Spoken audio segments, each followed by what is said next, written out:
اعوذ باللہ من الشیطان الرجیم بسم اللہ الرحمن الرحیم۔ سورہ اعراف آیت نمبر 45۔ آپ کو یاد ہوگا کہ ہماری جو پچھلی آیتیں چل رہی تھیں اور اس میں بہت ہی خوبصورت ایک جو سین کریٹ ہوا تھا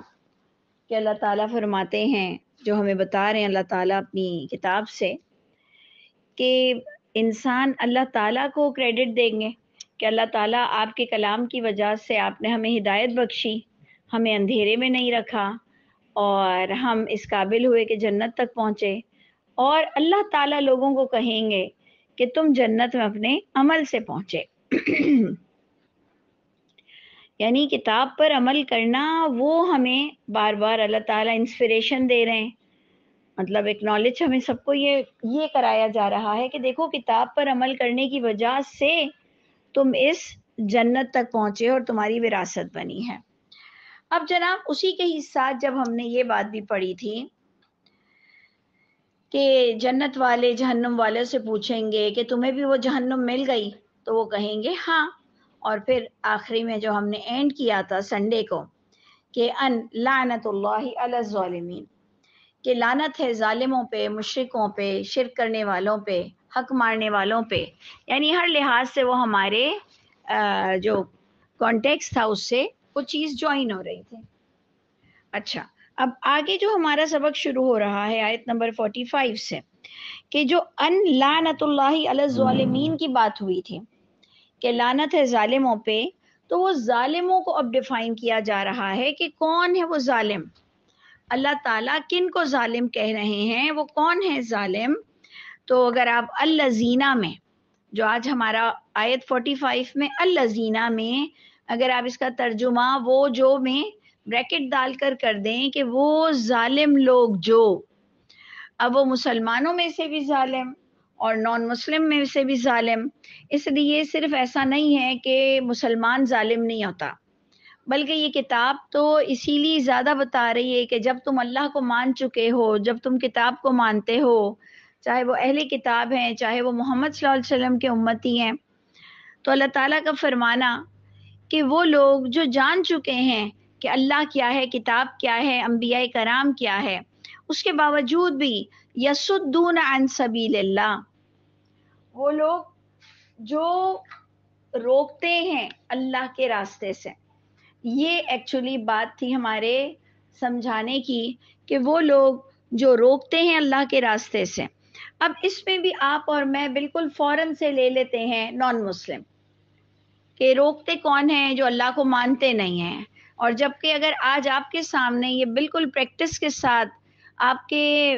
ویژولائز کر سکتے ہیں، آپ دیکھ سکتے ہیں کہ ایک مسلمان اپنے مسلک کو اگر تھامتا ہے تو دوسرے مسلک سے اس کو روکتا ہے، یعنی مسلمان کو حق سے روکتا ہے۔ کچھ لوگ پردے سے لوگوں کو روکتے ہیں، کچھ لوگ بے حیائی کی طرف مائل کرتے ہیں، کچھ والدین بچوں کو نیک بننے سے روکتے ہیں۔ تو یہ دنیا میں چلتا چلا جا رہا ہے، اس لیے صرف یہ نان مسلم کی بات نہیں ہو رہی ہے، ہم نے اپنے اپنے حساب سے دیکھنا ہے کہ الذین یصدون عن سبیل اللہ، وہ لوگ جو اللہ کے راستے سے روکتے ہیں وہ ظالم ہیں، ان پر لعنت ہے۔ لعنت کا معنی ہے اللہ کی رحمت سے دور رہنا۔ اور آپ دیکھو کہ آج دنیا میں جو بھی پریشان ہے، تو اگر وہ اپنی پریشانی بیان کر کے کوئی وظیفہ چاہتا ہے کہ مجھے کوئی وظیفہ دے دیں، تو دنیا کا سب سے بڑا وظیفہ ہے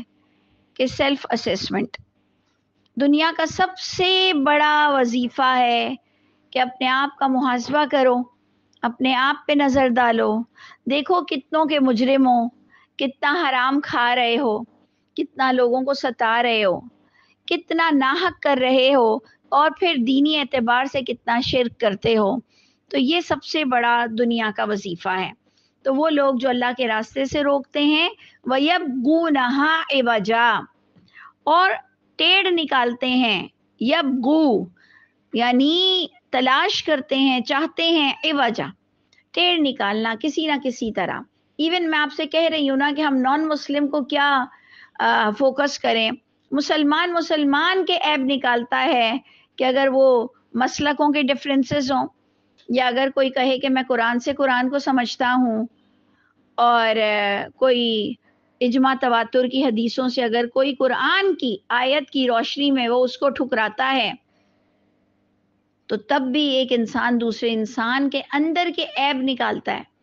اور اس کو کسی بھی طرح غلط تسلیم کرواتا ہے، فتوے بازی کرتے ہیں مفتی حضرات. یعنی ہر انسان کو جہاں جہاں اللہ نے اپر ہینڈ رکھا ہے وہاں وہ اس کا جب مس یوز کرتا ہے اور جب اللہ کے راستے سے لوگوں کو روکتا ہے. تو اس لیے آپ کو اور مجھ کو بھی اپنا خاص خیال رکھنا چاہیے کہ ہمارے درس کے ذریعے سے ہم کسی کو حق راستے سے نہ روکیں. اور ہم بظاہر یہ سمجھ رہے ہوں کہ ہم تو درس کر رہے ہیں، لیکن در حقیقت ہم نے کئی لوگوں کو اللہ سے ہی دور کر دیا ہو کوئی غلط بات سے.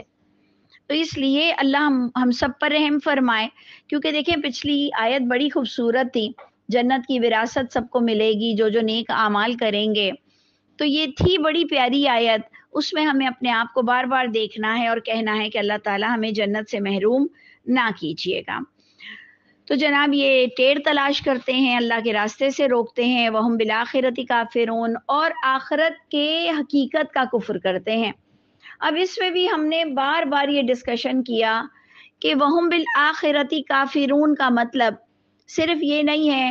کہ ایک انسان جی اٹھنے کا منع کرتا ہو، ایک انسان جی اٹھنے کا کہتا ہو کہ میں نہیں اٹھوں گا، مر کے مٹی ہونا ہے، مر کے کوئی اٹھنا نہیں ہے. تو آپ اگر غور کریں تو آپ مسلمان بھی اس کے اندر شامل ہیں کہ ہم لوگوں نے مر کے اٹھنے کے بعد کا جو حق کا تصور تھا، وہم بالآخرۃ کافرون، آخرت کی حقیقت کا کفر کرتے ہیں کہ کوئی شفاعت نہیں چلے گی،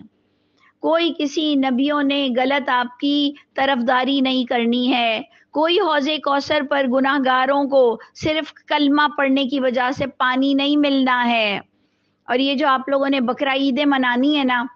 اس میں جو آپ لوگوں کی جھوٹی حدیثیں چلتی ہیں کہ جی بقرہ عید پر جو قربانی غیر حاجیوں نے بھی کی ہے تو آپ کے بکرے اور گائیں اور دھمبے اور اونٹ آپ کو بچا لیں گے، آپ کی سواری بن جائیں گے. یہ ساری وہ باتیں ہیں جو اللہ پر جھوٹ ہیں، اور اللہ تعالیٰ فرماتے ہیں کہ سب سے بڑا جھوٹا اللہ کے نزدیک وہ ہے، ومن ازلم، سب سے بڑا جھوٹا اللہ کے نزدیک وہ ہے جو ممن افترى علی اللہ کذبا،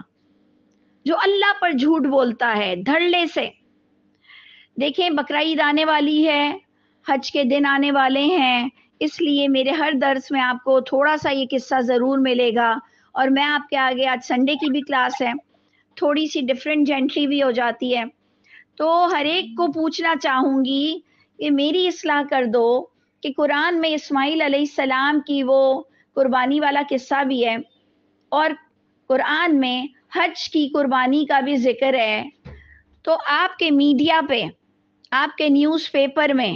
آپ کی کتابوں میں، آپ کی حدیثوں میں یہ دونوں کو مکس کیوں کیا ہے آپ نے؟ وہ جو ایک بہت اچھا سٹیٹمنٹ بہت ہی اچھی سی اردو میں ڈالتے ہیں کہ جی اسماعیل علیہ السلام کی یاد تازہ کی آج پاکستانیوں نے، آج مسلمانوں نے اسماعیل علیہ السلام کی یاد تازہ کی. یہ بقرہ عید کی قربانی اسماعیل علیہ السلام سے کب ریلیٹڈ ہے؟ میں آپ سے اس کا سوال پوچھتی ہوں، اور آپ لوگوں میں سے جو مجھے جواب دینا چاہے گا اس کو اللہ تعالیٰ اجر عظیم دیں گے کہ اسماعیل علیہ السلام کی یاد میں یہ بقرہ عید کیسے منائی جا رہی ہے. اور کہیں تو آپ حاجیوں کو، جو قرآن کہہ رہا ہے کہ حج کی قربانی ہے، وہاں آپ کے پاس کیا پروف ہے کہ وہ جو حاجیوں پہ فرض ہے قربانی وہ اسماعیل علیہ السلام کی یاد کی وجہ سے حاجی کی قربانی ہے؟ یہ بھی ذرا کمبینیشن مجھے بتا دیجئے گا، اللہ آپ کو بہت جزائے خیر دے گا کہ آپ لوگ میری اپنی بہن کی اصلاح کر دیں گے کہ حاجیوں کی قربانی تو حج کا رکن تھا، حج کی وجہ سے وہ قربانی تھی، اور آپ کو کہا گیا تھا کہ جو حج میں نہ کر سکے وہ وہاں 3 روزے رکھ لے اور گھر آ کے 7 رکھ لے. ہم سویلین، ہم دوسرے غیر حاجی پر کس نے قربانی واجب کروائی ہے؟ کس طرح سے یہ غیر حاجیوں پہ قربانی واجب ہے، کس طرح سے یہ بقرہ عید میں اسماعیل علیہ السلام کی یاد کو جوڑا جا رہا ہے، کس طرح سے حاجیوں کی قربانی کو اسماعیل علیہ السلام کی قربانی سے جوڑا جا رہا ہے، جبکہ انٹرسٹنگ بات یہ ہے کہ اسماعیل علیہ السلام والا قصہ بھی قرآن میں ہے اور حج کی قربانی کا بھی حکم قرآن میں ہے، لیکن دونوں میں کوئی ریلیشن نہیں ہے، دونوں میں کوئی ریلیشن نہیں ہے۔ اور میری تو ایک سے بات ہوئی، شکر ہے اللہ نے ان کو سچائی نصیب فرمائی، ان کو میں نے کہا کہ بھائی یہی جو میں نے ابھی آپ سے کہا نا، میں نے ان کے آگے یہ بات رکھی،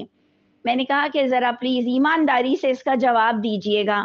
تو انہوں نے واقعی اللہ ان کو بہت اجر عظیم دے، انہوں نے مجھے بتائی کیا جواب دیا، بہت اچھی بات انہوں نے کہی، انہوں نے کہا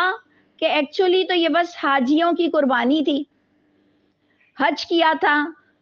لوگوں کو حاجیوں کی جو ایک محبت تھی تو